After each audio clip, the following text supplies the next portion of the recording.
सो hey guys, सो आज हम सीखेंगे केमिस्ट्री का पहला चैप्टर। उसका नाम है some basic concepts of chemistry.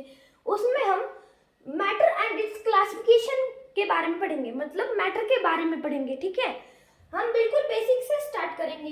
पहले आता है मैटर। सबको पता है मैटर क्या होता है? Anything which has mass and occupies space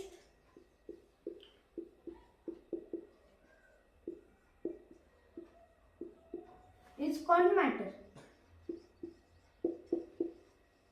It's called matter. ये तो सबको पता होगा, है ना? जिस भी चीज के पास मास है, इस वर्ड पर ध्यान दो। जिस भी चीज के पास मास है वो क्या कहलाएगा? मैटर कहलाएगा। एनीथिंग, कुछ भी हो, ये मोबाइल, इसके पास मास है तो ये क्या कहलाएगा? मैटर कहलाएगा। ये बोर्ड, इसके पास मास है, ये क्या कहलाएगा? मैटर कहलाएगा। ये पेन, इसके पास मास है तो ये क्या कहलाएगा? मैटर कहलाएगा, है ना? मैटर सब चीजें होती है। जैसे एग्जाम्पल के लिए तो क्या क्या आ सकता है? स्टोन मैटर है, उसके पास मास है। क्यों? क्योंकि उसके पास मास है, इसलिए स्टोन मैटर है। और बोर्ड, पेन, है ना? ये सारी चीजें आती है ना? दुनिया की सारी चीजें मैटर है ना? अब हम सीखेंगे फिजिकल क्लासिफिकेशन ऑफ मैटर। सो चलो सीखते हैं। चलो फिजिकल क्लासिफिकेशन ऑफ मैटर सीखते हैं।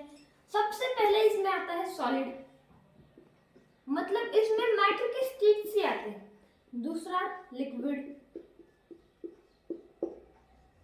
तीसरा गैस,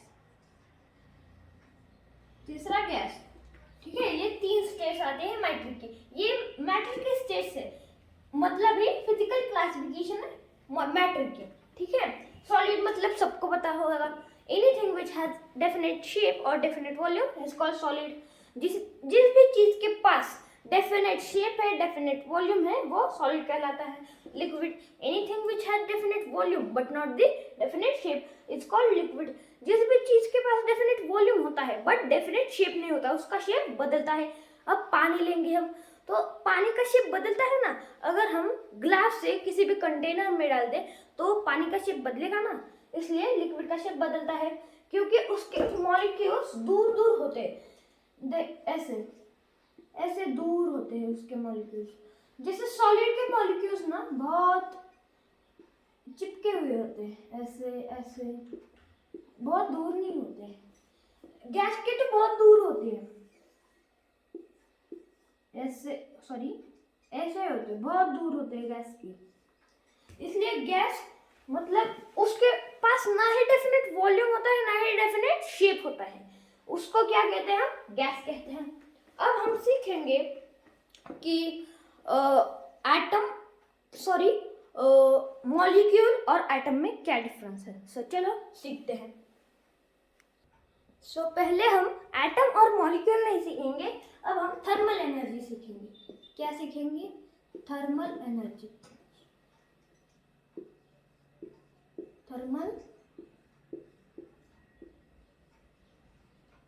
ठीक है? थर्मल एनर्जी क्या होती है? Energy due to motion of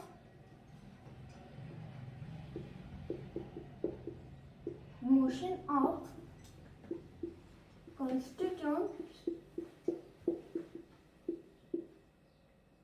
particles in a matter.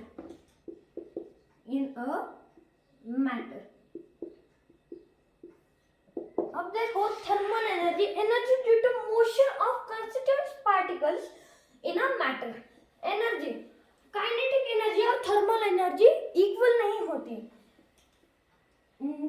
यहाँ पर लिख देता हूँ,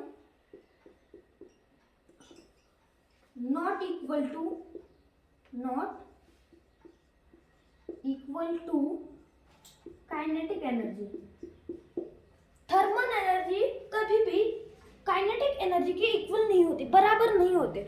क्योंकि थर्मल एनर्जी, जब हम एक ही जगह पे खड़े होते हैं तो हमारे शरीर में थर्मल एनर्जी रेडी होती है, थर्मल एनर्जी तैयार होती है। पर काइनेटिक एनर्जी तब तैयार होती है जब हम कोई रिएक्शन करते हैं, भागते हैं, दौड़ते हैं, कुछ भी करते हैं, तभी काइनेटिक एनर्जी बनती है। और थर्मल एनर्जी, अगर हम एक ही जगह पे शांति से बैठे तो kinetic energy, sorry, thermal energy बनती है। यही है ना, इसलिए थर्मल एनर्जी कभी भी काइनेटिक एनर्जी के बराबर नहीं होती, ये डिफरेंट होते हैं, ये कभी सेम नहीं हो सकते। ठीक है, अब हम सीखेंगे कि एटम और मॉलिक्यूल में क्या डिफरेंस होता है। तो चलो सीखते हैं। एटम और मॉलिक्यूल्स का डिफरेंस जानने से पहले आपको ये तो पता होगा intermolecular force, intermolecular distance. Intermolecular force का ऑर्डर क्या होता है? इंटरमॉलिक्यूलर फोर्स का ऑर्डर क्या होता है? सॉलिड, सॉलिड, लिक्विड, गैस, यही होता है ना। क्यों ऐसा क्यों होता है?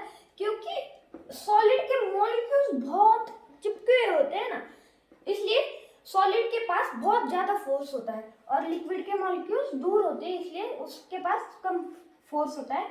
और गैस के मॉलिक्यूल्स इतने दूर होते हैं कि उसके पास थोड़ा ही फोर्स होता है ना।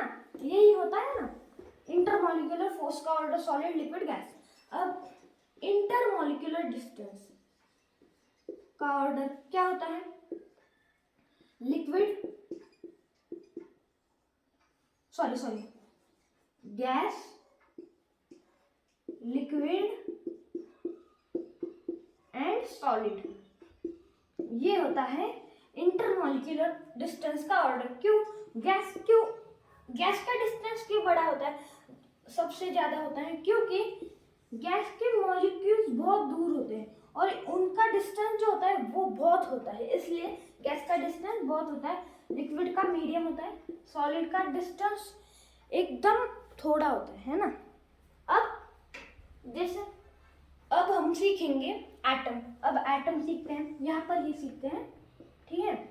यहाँ पर एटम और मॉलिक्यूल, एटम और मॉलिक्यूल, यहाँ पर शॉर्ट में लिख देता हूँ, ठीक है, एटम और मॉलिक्यूल। अब एटम, यहाँ पर इसे जीरो मतलब समझ लेना, ठीक है। ये ऑक्सीजन है, ये क्या है? ऑक्सीजन। और मॉलिक्यूल मतलब जैसे O2, अब यहाँ पर जैसे कार्बन है तो यहाँ पर CO2 भी हो सकता है। जिससे ये डिफरेंस है एटम और मॉलिक्यूल में। एटम जैसे अकेला होता है, मॉलिक्यूल के मोर देन वन एटम्स होते हैं। मॉलिक्यूल हम कैसे लिख सकते हैं? जैसे यहाँ पर लिखते हैं मॉलिक्यूल मतलब क्या? more than one atom is called molecule. more than one atom मतलब मॉलिक्यूल के पास एक एटम से ज्यादा एटम होते हैं ना। जैसे एटम एक ही होता है, एटम और मॉलिक्यूल का डिफरेंस समझ में आया। अब हम सीखेंगे दूसरा टॉपिक। सो चलो दूसरा टॉपिक सीखते हैं। दूसरे टॉपिक का नाम है केमिकल क्लासिफिकेशन ऑफ मैटर। क्या है? Chemical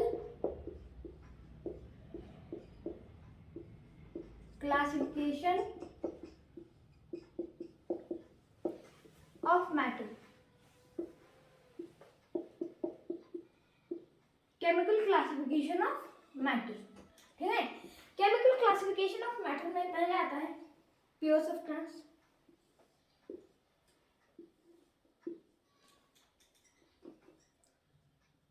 pure substance,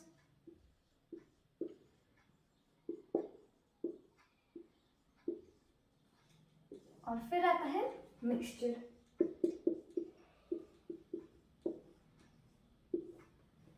pure substance के दो स्टेज कौन से? पहले आता है एलिमेंट्स,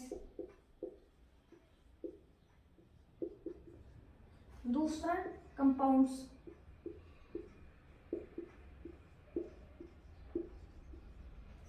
और मिक्सचर के भी दो states, homogeneous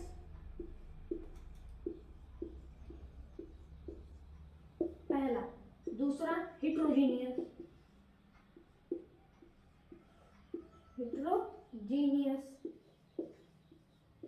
mixture, homogeneous mixture, heterogeneous mixture.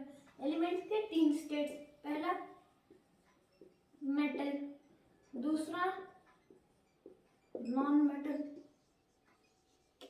तीसरा मेटालॉइड्स। ठीक है, और कंपाउंड्स के भी दो स्टेट्स, ऑर्गेनिक, इनऑर्गेनिक,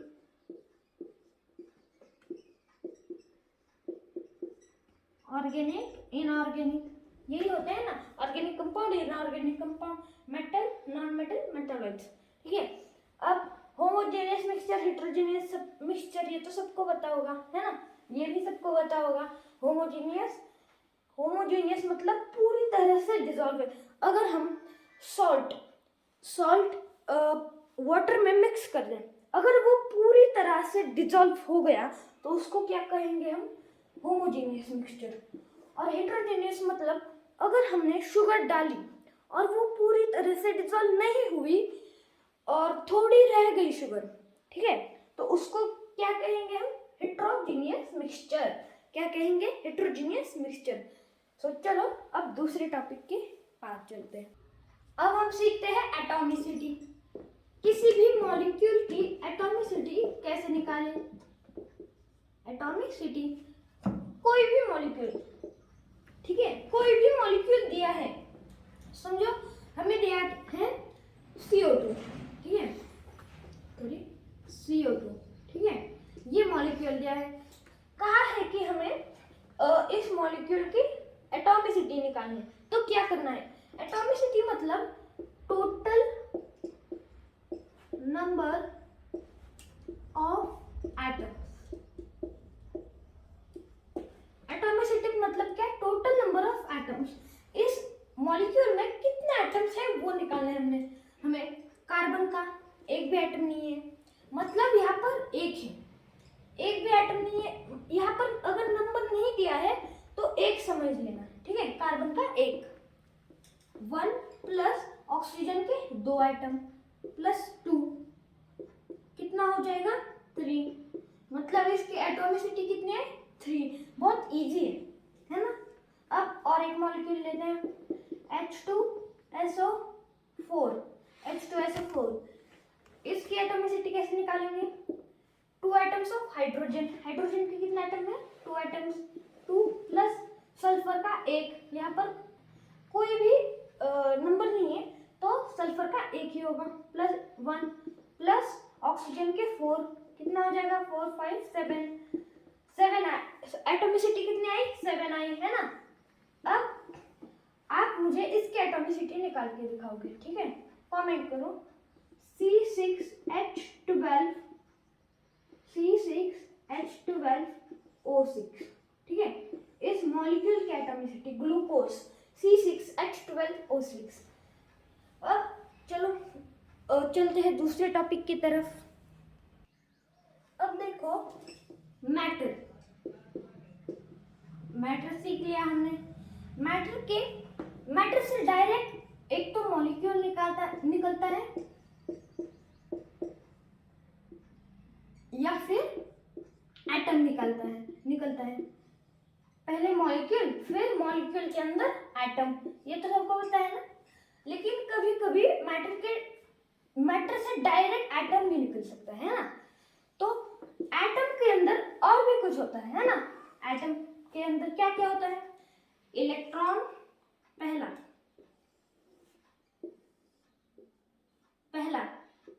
इलेक्ट्रॉन, दूसरा प्रोटॉन, तीसरा न्यूट्रॉन, ये 3 होते हैं, है ना, ये तो सबको पता होगा। सिंबल क्या है? इलेक्ट्रॉन का सिंबल है E माइनस, प्रोटॉन का P और E प्लस, ठीक है। न्यूट्रॉन का N, ठीक है। न्यूट्रॉन का क्या है? N। ये तो सबको समझ आया, ये है ना, ये सबको समझ आया। अब हम सीखेंगे दूसरा टॉपिक। तो चलो दूसरा टॉपिक होते थे। दूसरे वीडियो में अब हम दूसरे लेक्चर में दूसरा टॉपिक सीखेंगे, ठीक है। ये लेक्चर नंबर 1 था।